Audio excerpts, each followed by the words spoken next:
Hey everybody. Oh, it's like midnight, 1 o'clock where I'm at, working late. Just thought I'd go live, talk about what I'm writing about right now. Uh, Basically, Great Collections is going to have an auction. It's having an auction now. That's going to end in a few days. And there's a 1932 Washington quarter MS67, which is up for bid. And I've been thinking about this coin all day, trying to write about it. And a few interesting things about it. PCGS reports a population of 9 coins, and these coins have trickled out. The first 3 or 4 are probably within a period of several years, and then the rest of them have sort of come out in the last couple of years. So the second coin ever certified in MS67 sold for $40,000 at a heritage auction a few years ago. Sort of a darkly yellow golden toned coin.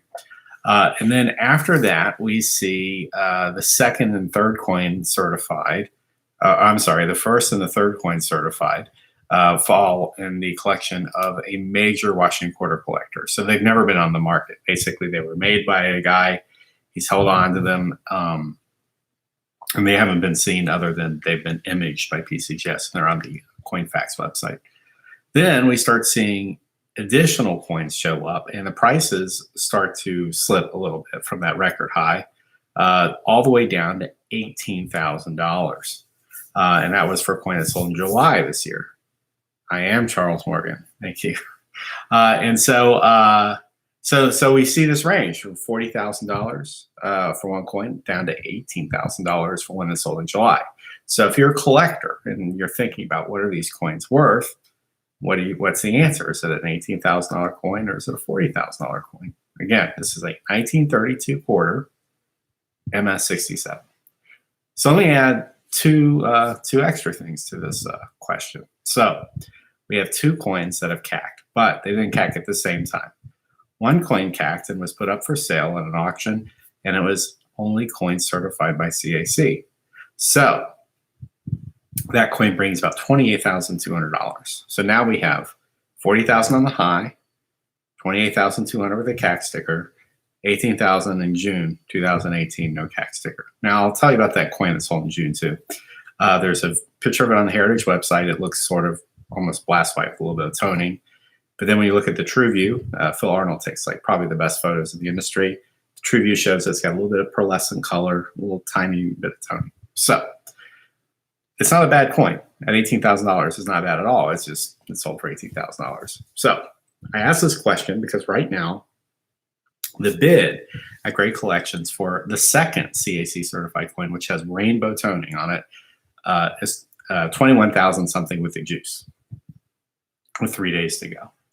So the question is, what do I say about it? How do I describe such a coin? Is this coin a good value? Is this coin a warning to those who collect ultra high-end modern coins that they lose their liquidity very quickly if multiple coins get made? I went to the set registry list and I looked at the top sets because I think usually if you look at the top sets, the ones at the very highest point are going to be the people who spend the most money on coins. But there's a certain point that pain threshold hits, and you could be ranked not 1, not 2, not 3, but maybe 4, 5, 6, 7. I look at those sets because those sets show a consistent price that somebody's willing to pay. Well, if the 4th or 5th person isn't willing to pay 5 figures for a 1932 quarter, where does that coin go once it goes up for auction? These are the things that you never get clarification on when it comes to a price guide. I used to be a Red Book contributor. I would look at the prices realized for classic half dollars, Kennedy half dollars, Eisenhower dollars, which I'm a specialist in, Morgan dollars, and I would look at these coins and see how are they trading. And then, you know, for the coins that trade all the time, it's fairly easy. But once you get to the upper end, it's very difficult. And when it comes to CAC coins, it's even harder. We've actually tracked CAC transactions, about 60,000 CAC transactions that I personally kept down to the cert number. So I could tell you in November 2013 what a 1916 Mercury dime in the collection of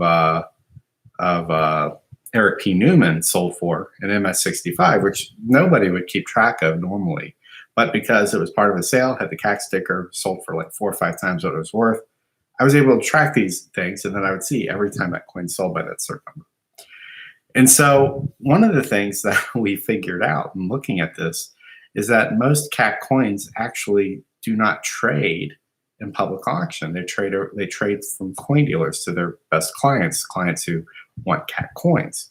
So the best coins aren't necessarily the ones that you're going to see pricing of. So you're going to see pricing at public auction of coins, sometimes super expensive coins, highly specialized coins, sometimes the best coins, but oftentimes middle ground coins or lower end coins. So it's very difficult to come up with a price. So the reason I came on this live stream to talk about this crazy nebulous thing that I'm working on that I actually haven't finished, I've been working on it for about 5 hours and thinking about it, is that there's a lot that goes into us writing an auction preview and kind of doing an analysis about something as simple as one coin. And the answer is there is no answer, because 2 of the 9 coins that are graded MS67 by PCGS haven't been graded in like probably 2 decades. And those coins could upgrade. So what happens if they turn out to be MS67 plus or MS68 coins? Well, then they'd be Pop 1 or Pop 2 coins, and the 9 coin group we have would be 7, an MS67 with 2 higher. Certainly at that point, their value would decline, and the value of the 2 that go up in grade would be elevated. And so at the end of the day, as these coins jockey for position, it's important for collectors to realize that nothing is constant in the collecting market. Ultimately, the only tools you have that will protect you from making a mistake in coins is buying the best coins that appeal to you. Golden Touch asked me a question about PCGS's strict grading standards. Well, here's the thing. A human being can have every human being has a different opinion, and graders are people. So when coins go to a service, like, I'll give you an example I'm looking at right here.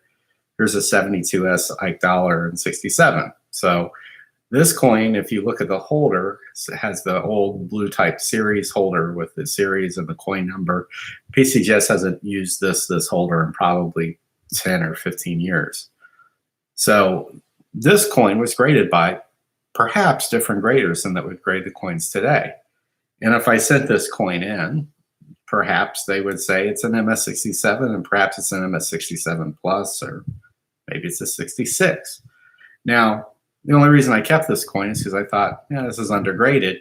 And the reason I knew it was undergraded is because in my own collection, I had an MS69. So the fact of the matter is, like, grading is pretty much all subjective. It's people. Now, it's people with incredible pattern recognition skills. And you got to understand that the grading services do audit their graders. So it's not like they have just graders putting random numbers up. These are checked against each other. It is a sophisticated operation. I've been inside the grading rooms. I can tell you for a fact that it's very technical work. But 2 people can have different opinions. And if you have 2 different people grade a coin and grade the coin 10 years ago, it's possible the coin gets a different grade. And guess what? They could both be right. One of the things collectors have to realize is that the coin is the object you collect. The grade is just sort of like a footnote. It's to help you. And I can tell you with Ike Dollars, a series that I've seen every high-end Ike Dollar that's in a holder. In fact, I've gone to sort of meetings of high-end Ike Dollar collectors and had high-end Ike Dollar collectors mail me coins just so I could see them. I've looked at almost every one of these coins in hand, and the very, very best coins have been locked up in 2 or 3 collections for decades. And every other coin that gets made, if these collectors don't buy them, it's because they don't want them. And so this gets back to the quarter. If 2 of those 9 coins have been locked up in a collection for 10 or 15 years, and the owner is the same owner, owns both coins, and he only owns both coins because he can't decide which one he wants to keep in his collection, then those coins are off the market. And unless he sees a coin he likes better, he's not going to be buying. So this all gets back to my original point. What is a coin worth? The coin's worth what the market will bear for it, but the market is people. And if you're out of people, if you only have 3 people willing to spend 10, 20, 30, $40,000 for a quarter, and the 4th person is only willing to spend 10,000, well, then you start to see how coins decline in value. It's not solely because the populations go up. It's because the populations go up at a rate faster than the number of collectors that are willing to participate. Let's see. We got some more questions here. All right, Golden Touch, you actually asked about the 32 half dollar. Here's the thing: get the best coin you can afford for your budget and what you're trying to put in your collection. The grade is important, but more important than the grade is whether or not you like it for that grade. I would also recommend that you talk to a dealer who specializes in that area. The reason I say that is because they will have access to more coins than they will bring to the bourse. And once you kind of get an idea, give them an idea of what exactly you're looking for, you might end up with just an amazing coin instead of settling for the first one you see or the second one you see. Richard, so yeah, I don't know if I can talk about that. I don't know if we're talking about the same thing. So red coin is correct. Beauty is in the eye of the beholder. And sometimes we say beauty is in the eye of the beholder of the holder. And you'll find, like I said, if you go out onto the bourse and you start looking for coins that just blow you away, the first thing you'll realize is the price guides are irrelevant. No coin dealer is going to sell you a wonder coin for the price guide. So you can throw out your gray sheet, you can throw out your red book, you can throw out, your rare coin market report or anything. You really are making an emotional call. The most money I've ever paid for a coin beyond the price guide, I bought a 1972D Eisenhower Dollar, an MS66 for $1,000. And that coin, I think, had a value of about $160 on the market. Now, why did I do that? Well, this coin had just the most bonkers toning I'd ever seen in my life. Actually, when I bought it, I wasn't 100% convinced that toning occurred naturally. The dealer, however, was a very well-respected dealer in tone coins.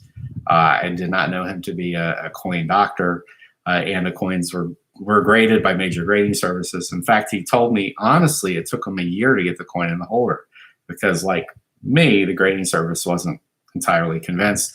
Eventually, they made their mind up about the coin after they'd seen it enough, and they let it through. That was also probably the coin that I shouldn't have sold when I sold. About 2 years later, I had finished my $8 dollar set. It got as good as it was going to get. The difference between my set and the next setup was probably about the cost of a Lamborghini, and I'm not exaggerating because I helped build that next setup for a collector friend of mine, and I wasn't about to get into that range.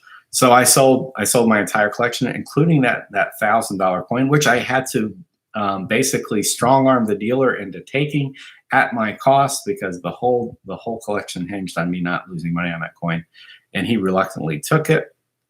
And then a year later, I see it in a major auction in a one grade up holder, and it sold for about $10,000. So there you have it. Sometimes you win and sometimes you lose.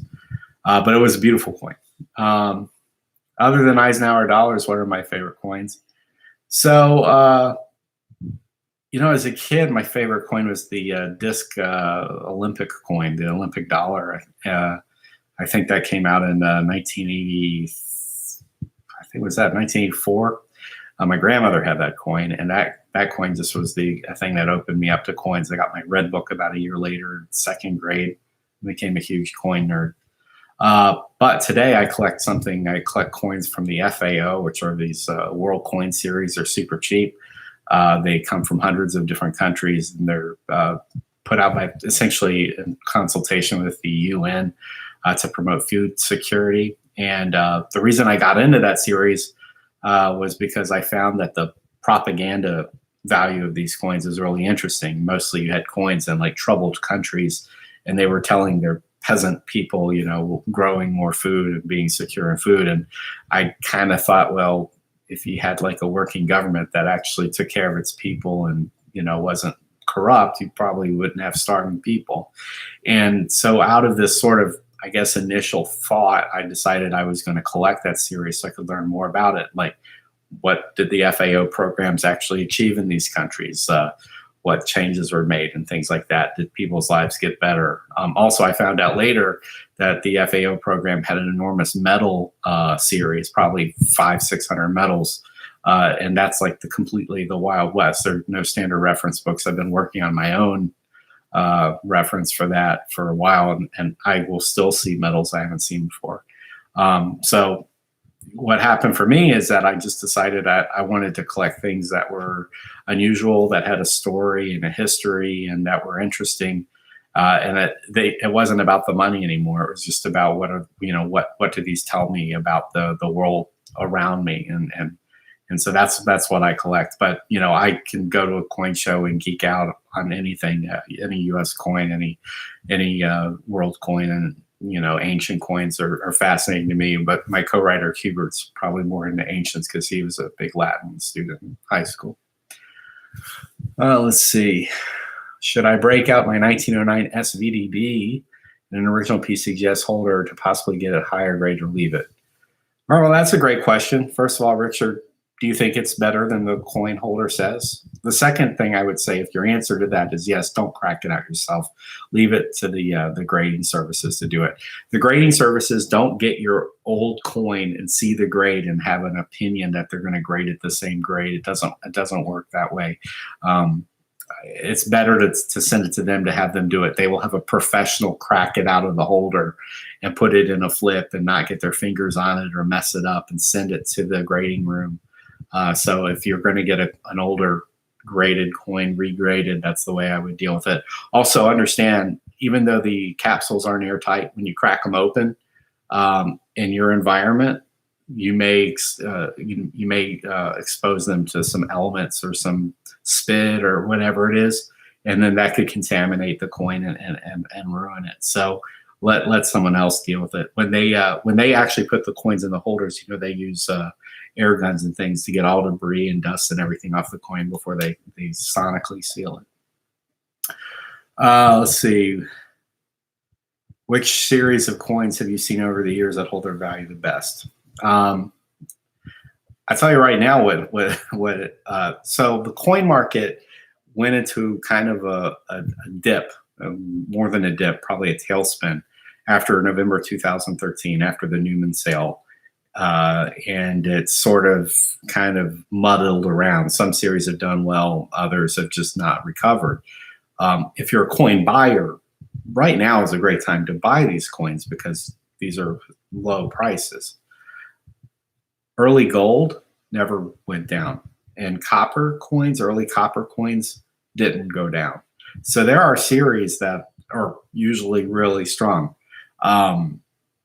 Like major rarities have gone down in price, mind you, like the 1913 nickel that just sold for just under $5 million. I mean, that hasn't gone anywhere in like more than a decade in price.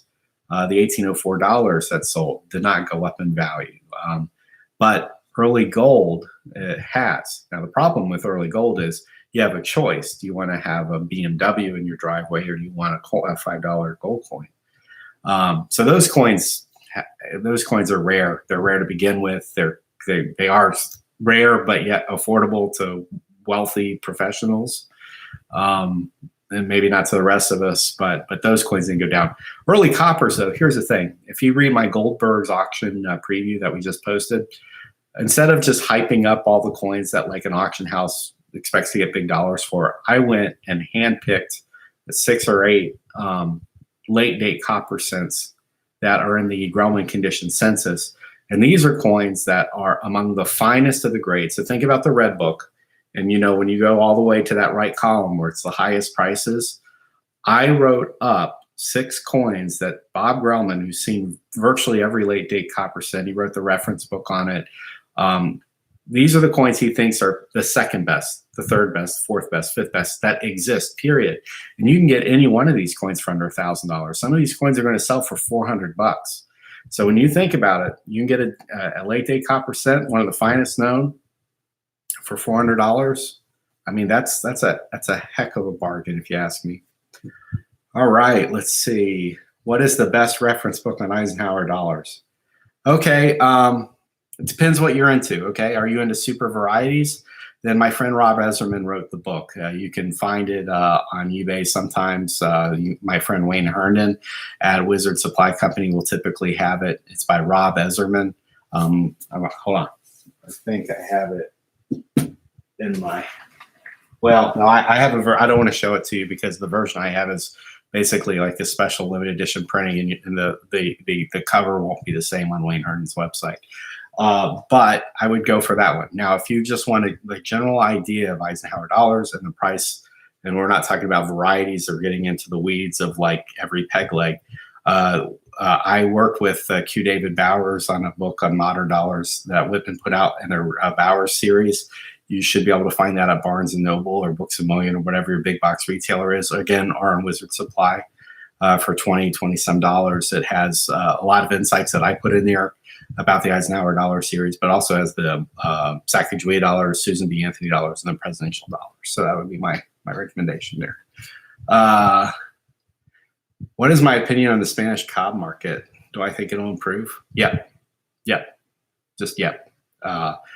Latin American coins are way more difficult to find than their prices indicate. Spanish cobs, all these coins that have historical stories, interesting histories, and things like that are a great area to get into. Daniel Frank Sedgwick has treasure auctions several times a year. They've actually written several standard references and have done a great job of promoting the hobby. The grading services are now starting to grade the material. I think ancient coins, world coins, modern world coins, classic world coins, and things like Spanish cobs are a great place. And guess what? You're going to really enjoy it because the thing about Spanish cobs is like really there's no two examples that are exactly the same. They're so rustic and artisanal that you can find a coin that it just feels like a person made it, with their hands. So yeah, Spanish cob market, it's a great place to be. I would definitely do that if you enjoy it. Let's see. All right. Yeah, 1798 Drake bust large cents. Here's a story for you, and I wrote about this. If you go to CoinWeek, you might see it. It's something we wrote several years ago. I did one of those, those paperclip trades where you take something worthless and you build it up. I took I think I took a 1971D Eisenhower dollar and turned it into a $5 gold piece, and I got 1798 cents in that trade as I was working my way up the ladder. Again, be using your own ingenuity. Find ways you can wheel and deal. Most dealers were collectors at some point, or wheeler dealers. So you, as a collector, you can find something else you like, and see if you can trade things. And also, don't be afraid to sell large parts of your collection if you're not interested anymore. Get that money back and put it into something you will like. A lot of people kind of sit on things, and I don't think that a good collection should be stocked full of stuff you don't care about. Let's see. I'm getting some great deals on coins, never paying anywhere near Redbook. Was Redbook ever close to what coins are going for?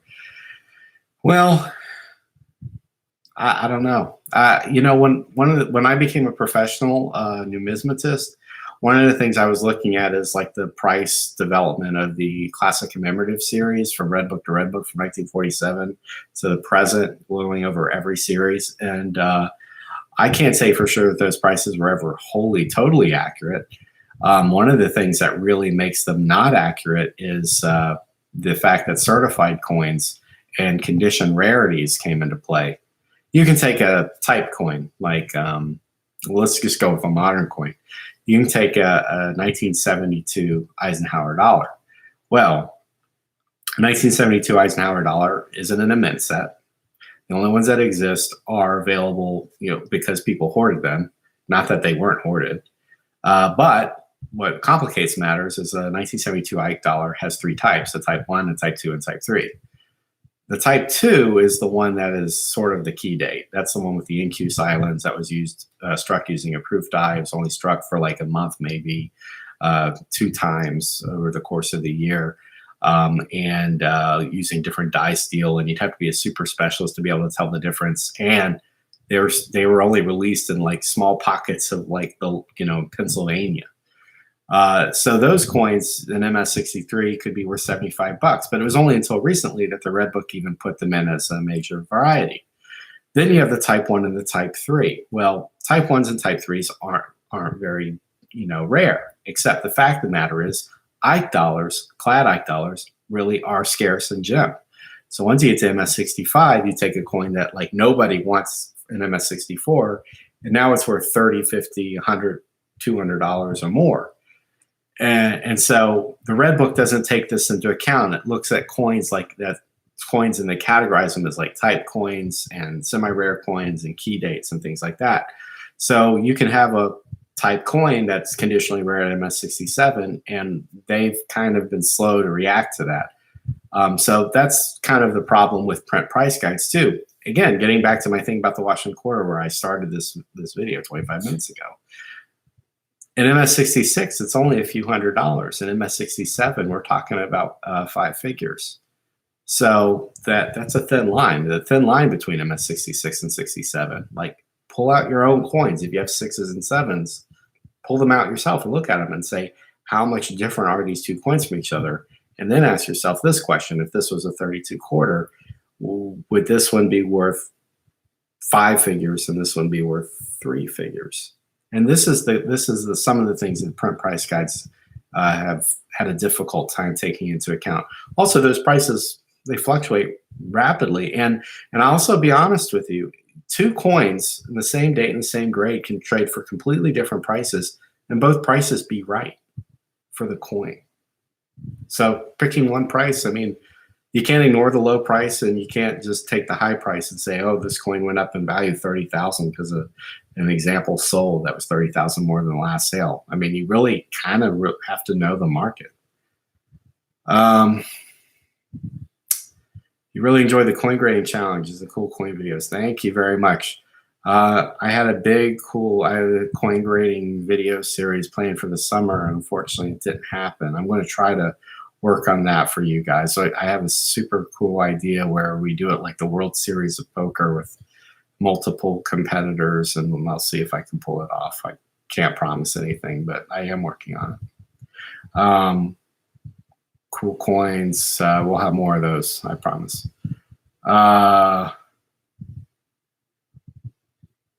New coin. First time watcher, what's your topic on? Just talking about coins at midnight, now 1:30 in the morning. What's my oldest American coin that I own? I do have a 1798 cent still. I would love to have a 1793 cent or a 1794 cent. I'll have to earn a little bit more money to do that. Why do most dealers drastically overprice gold CACs? Like I see an MS66 gold CAC being up for 67 or 67 plus money. Well, here's the thing. Gold CAC could mean one of two things. One, the coin would upgrade, or two, the coin's super strong for the grade. Now, most dealers I know, if they have a gold CAC coin that they know is going to upgrade, they're going to upgrade it themselves before they offer it for sale, unless it's fresh. So you have to be really astute grader and look at it yourself and see if you want to play the game. And some coins may take multiple attempts to get it in that higher holder. But here's the problem, and this is a reality for the market. So if I'm giving you inside baseball here, there's no conspiracy, but this is the facts. If you have coins that are super nice in 65, but they're okay in 66, when you look at the coins as a buyer, you're going to look at it and see the 66, and you're going to see the coin, and it's going to look okay to you, but you're not impressed. It's probably better for the market and for the dealers to have coins really shine in the holder instead of be mediocre in them. I've never really been a fan of like tapping a coin out and taking it as high as you can get. Now, I've sent coins back in for grading when I thought the grades were wrong, but I've never sent coins in myself, and I've sent hundreds of coins in for grading, but I've never sent coins in to try to tap them out so that I could say, oh, this coin is like this super high grade, and you look at it and it looks like it's been run over by a tracked vehicle or something. And so when you're a collector, and you see a gold CAC sticker, the first thing you should think is like, what is a series, and are the gold CAC stickers typical for it? I think every rattler with a mercury diamond in it is born with a CAC sticker. So there's some series that the grading standards have just developed over time. And I think as more people collected certain types of coins, like the grading services weren't really thinking that they'd be grading a bunch of mercury dimes in 1986. But then as they started realizing, hey, we were being way too tough on these. I don't think this is a case of grade inflation at all. I think they were wrong in 1986. They were too tough. And then in 2010, the standards are a little bit more realistic. So those coins always come with CAC stickers. So for me, I wouldn't overpay for them. I would look at, well, what's the next grade worth? And I would find an in-between price. Sometimes a gold CAC sticker on a fantastic coin is worth many times what the price guide says, with or without the CAC sticker. So when you think about overpriced, the word overpriced indicates that you're judging what the price is based on either your opinion, which if it's informed may be right, or a price guide, which doesn't take into account fantastic coins. Price guides only grade widgets. They don't grade snowflakes. So if you got a coin that's a snowflake, it's unique, it's a piece of art. The price guide's really irrelevant because the coin dealer isn't going to sell it to you at a price guide, and a collector isn't going to sell it to you at the price guide. So now it's up to how bad do you really want it. And again, my opinion is collections that are filled with snowflakes there's going to be collectors out there who want your coins, and you're in a much better position when it's time to sell your collection if people actually want to buy your coins. If you have a bunch of coins that are just mediocre, you're going to have a hard time finding somebody to buy them, because it's not like they won't buy, but the price won't be anything like what you want. So you're going to be disappointed in your results. Let's see.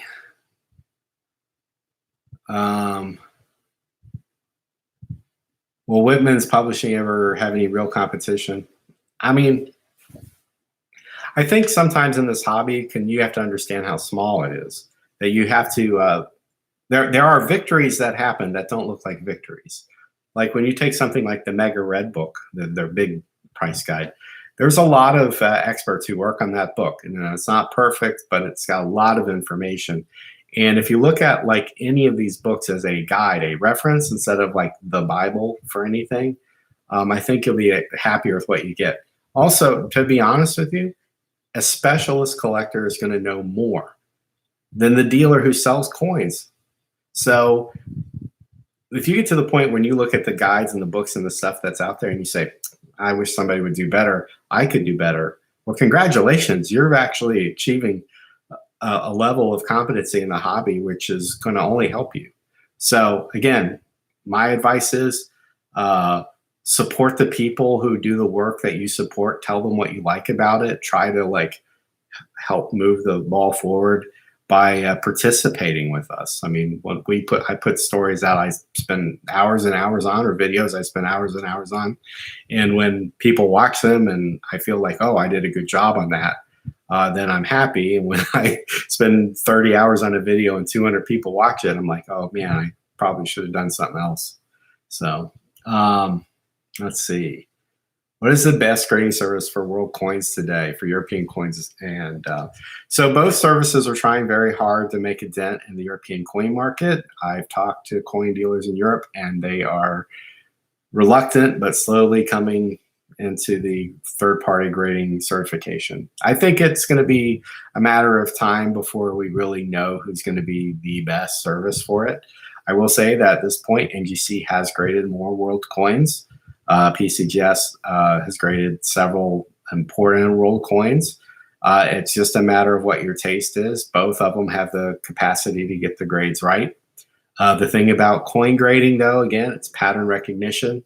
A lot easier to be consistent on a Morgan dollar when you see 1 million of them than a 1974, Bangladesh aluminum coin where you've only seen one and you wonder why someone sent in a coin that's only worth 3 cents.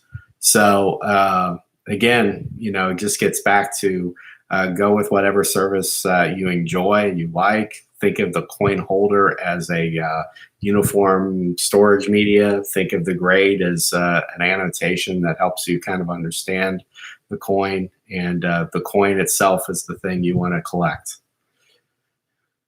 Also, world coins are cheap. They're super cheap compared to US coins. It's not a bad place to be right now. It's just, yeah, I understand what you're saying, Matt Calm Daddy. But again, you know, the websites like ours, you know, we try to publish every day. There are other websites out there. I think the best you can do is just to support the good work that's going on. Tell us what we need to do better. Tell us what you're interested in, and if you want to write, let me know. I'll hook you up. Hidden numismatist, you're not hidden anymore, and I'm doing good. How are you? 1960D quarter with triple D. Mark never touched GreatCollections. Said it wasn't pretty enough. What was price? Was it graded? New coin? Was your coin graded? Sometimes these auction companies have a harder time selling raw coins. CAC only sticker PCGS NDC. If people trust PCGS and NDC, then it seems like a waste of money and a gimmick. CAC would be better suited for ANX or ICG. Well, this is where I disagree with you, because if you look at the market value of coins from NGC and PCGS, they don't always align. So the CAC sticker is meant to kind of put them on an even playing field. Secondly, CAC sticker is just another opinion. It's a second opinion. So let's say you go to a doctor and you know the doctor gives you some series of tests and tells you you're doing okay, but you don't feel okay. You're just going to take their word for it. Or you go to another doctor and get a second opinion. If you're going to invest $100,000, just saying you are, but on a coin, okay, is it a waste of money to have $16 more invested in it? So, I mean, John Albanese was involved with PCGS at the beginning and founded NGC.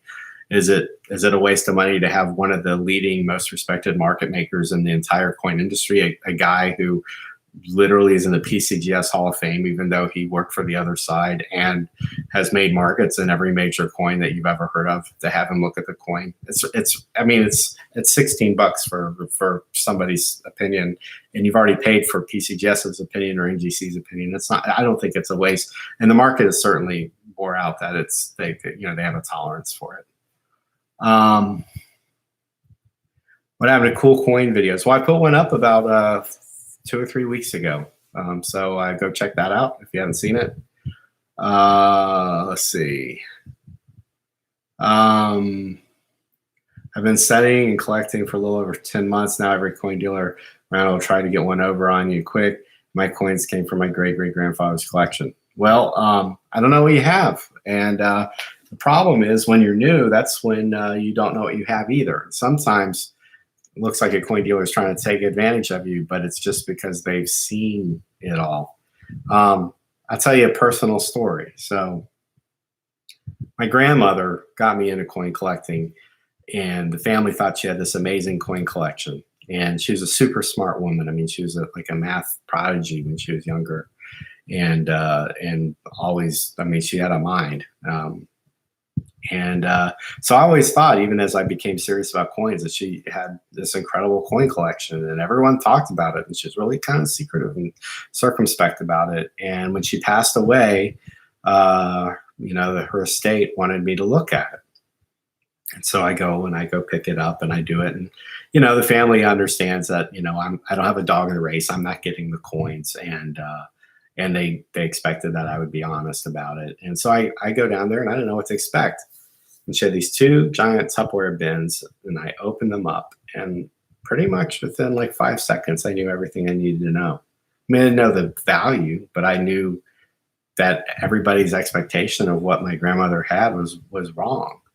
She had a state quarter board. She had 20 copies of the, modern commemorative dollar coins. She had mint sets and proof sets, and she had, some, junk silver, a bag of junk silver quarters and $half. She had 2 GSA Morgan dollars, which were obviously going to be the 83 and the 84 CC that she bought from the GSA, it's the original box. They look pristine. And so that's what she had. And her whole collection was basically built around things she bought at the mint, things she pulled from change, and things she was putting aside for her grandkids. And so at the end of the day, if like a family member of mine who had this great idea that my grandmother had this amazing coin collection, took that material to a coin shop, the coin dealer would have pulled the junk silver out, and they would have paid offered spot near spot. They would have looked at the mint sets and proof sets, which were all clad. They wouldn't have offered much of anything for them. They would have seen the state quarter board. They wouldn't have offered much of anything for it. They would have seen the 2 Morgan dollars, and they maybe would have offered $80 or $85 a piece for them. They would have seen the commemorative coins, and they would have offered spot or a little premium over it. And my family would have felt completely misled and disappointed, and they would have thought that the store was trying to rip them off. But usually a brick and mortar store doesn't try to rip off their own customers, because those customers could come back or send people there. So, but what they don't appreciate is like none of that material is really in demand, and that dealer is just trying to make a few bucks off of the deal, and they're actually investing a lot of capital to cash the family out. So my family ended up keeping the coins and stuff. I think it had more sentimental value than actual value. But it was astonishing to me, and honestly, I felt like I didn't know that about her until I saw the coins. But then again, like that coin collection is kind of generic as it was. If that didn't exist, I wouldn't be in coins. So even just participating in the hobby can have like an effect on other people, and that's really what's important about it. Let's see. Maybe authentication and identification is more important than the graded self-roll coins. Condition is always important. I mean, if you got a mid-state coin, it's always important. If it's really got nice eye appeal, great toning or something, it's always really important. And it's also important to know where the coin came from and that it's real. Hi, mate. So, hi, Greg. Are you from Australia or that part of the world? I have many friends there who work for the Royal Australian Mint and the Perth Mint, and I got to see their coins at the ANA, and they're really cool. And I wish I had more of them. Let's see. I sent it to GreatCollections, some of them were PC as well. Apparently, Courtney and I need to send it there. Yeah, get the coins graded yourself. Unless you have a deal that's like, the companies want to, it's so important that companies want to deal with it. You need to get upgraded yourself.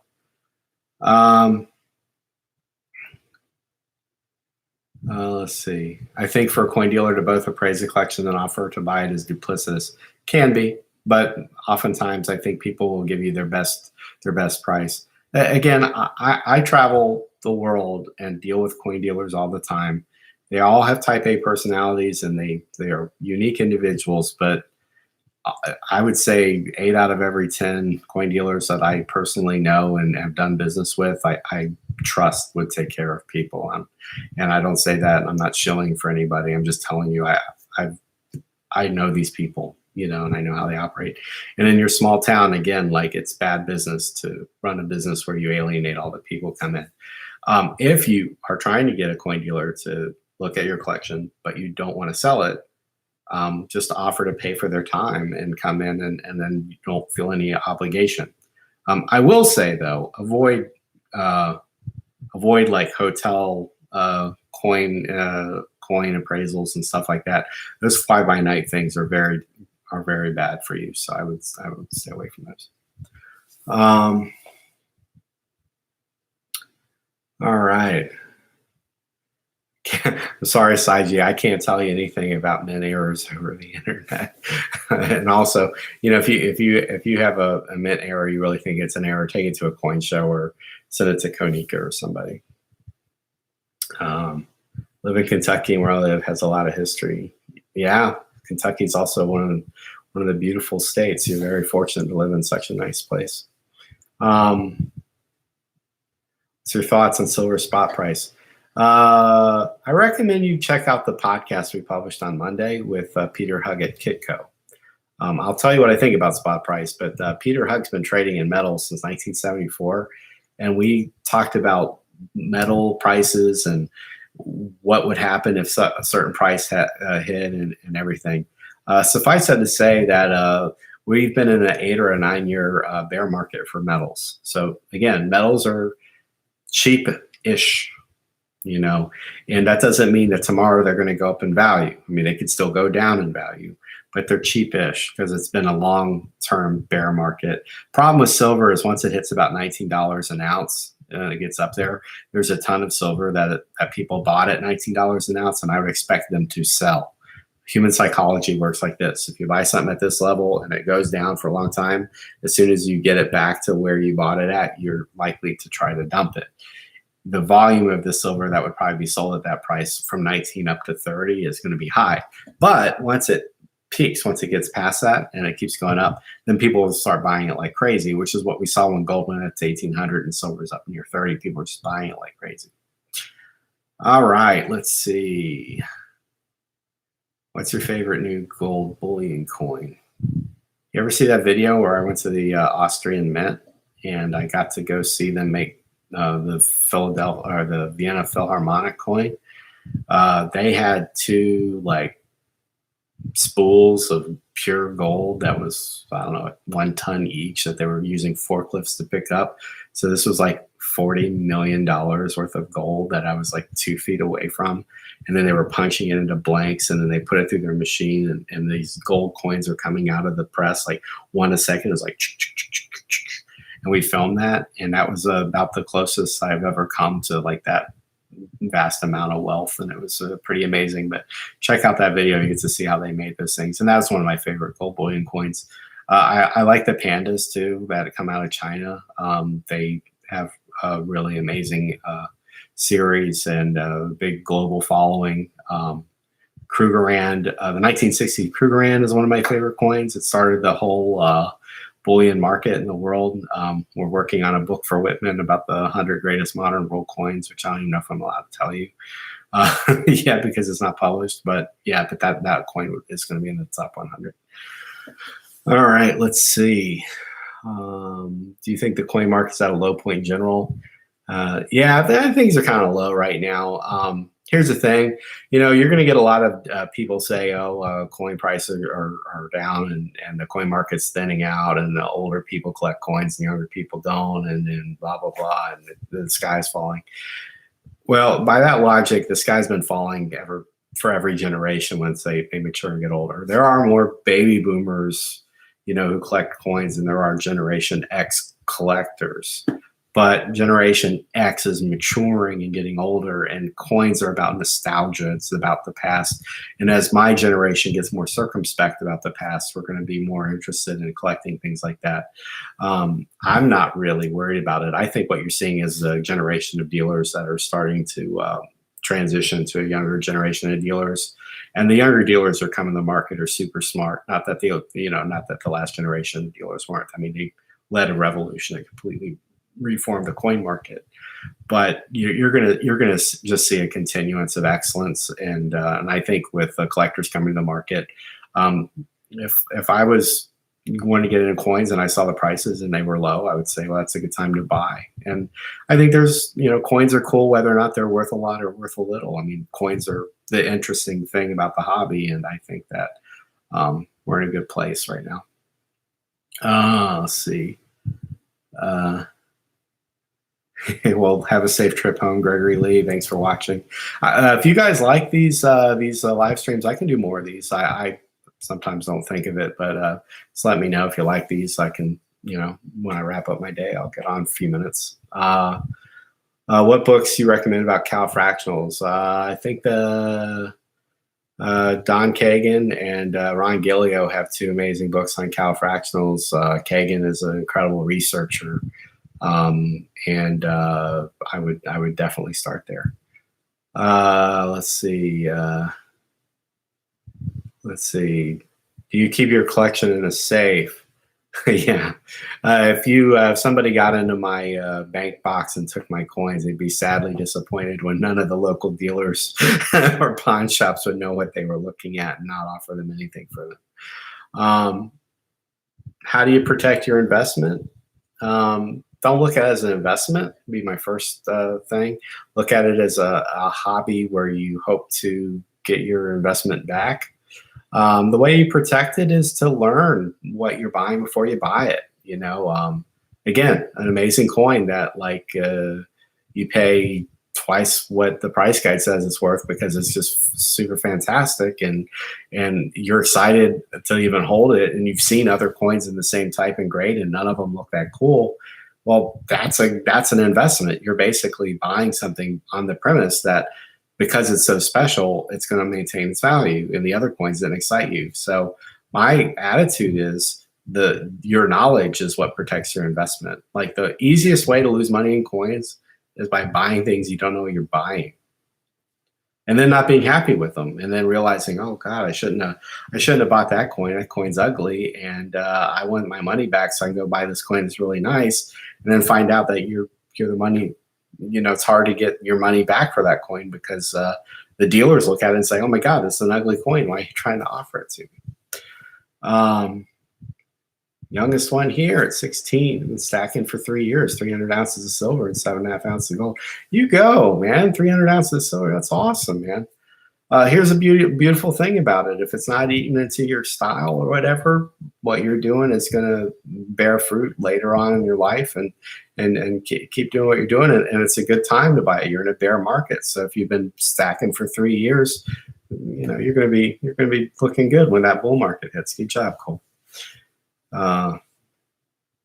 Let's see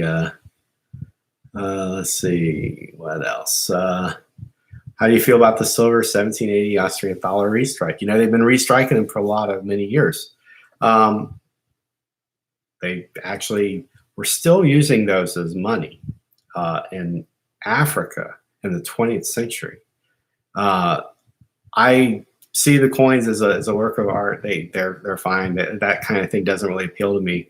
But honestly, if I got a necklace worn by like an African necklace with the Maria Theresa dollars and hold on this thing, which I've seen actually use as jewelry in Ethiopia and photographs and things like that, even as recently as in recent times, I think it would be an amazing thing to have in your collection, because you have this Austrian coin that was so important that it was considered like sound money across the entire Middle East and parts of Africa. It was exported and mightily, and it held its worth to the point where somebody there would use it as jewelry because they knew that silver coin had value, and that was meaningful for somebody. To me, like, when I think about coins, it's that human connections, like how we react and how these coins affect our lives. And so for me, like, if I was going to have a Maria Theresa coin, it would be something like that, which I haven't seen them on the market, but I know they exist. I've seen people wear them. And so something like that, I would be an honor to have something like that in my collection.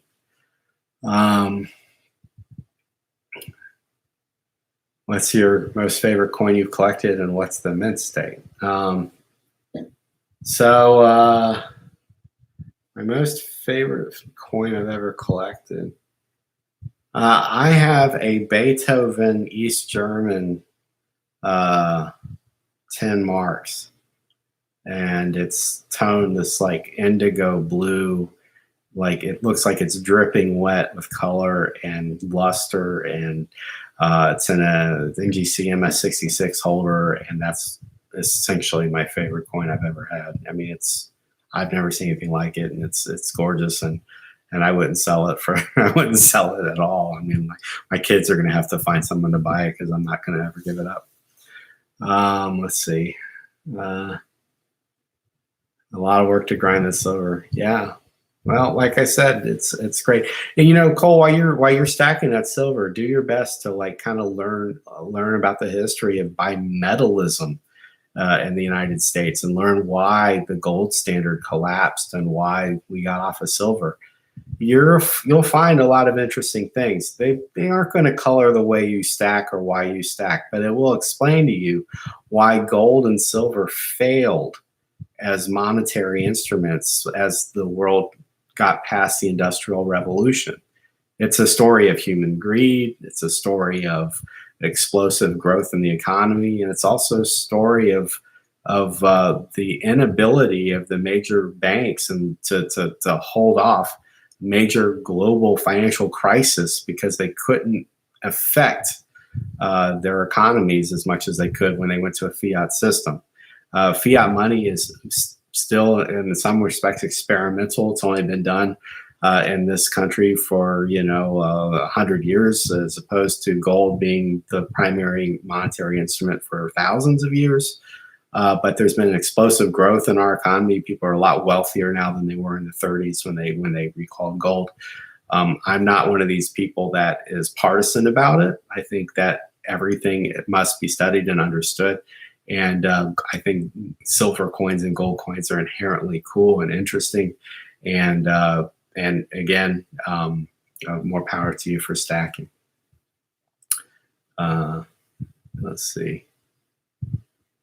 Yeah, whipping out the Beethoven coin. I don't even know if I have it anywhere close here. Yeah, I would spend 30 minutes fumbling around for coins trying to find it. It is an AGC holder, which you would think would be easy to find. And I don't have all my coins here. Obviously, I only have a few of them. But well, let's see. I'll take one or two more questions, and I'm gonna try to finish this coin profile, which again I hope you guys checked out because I'll have a cool graphic for it and everything. One or two more questions. Any interesting books on that subject?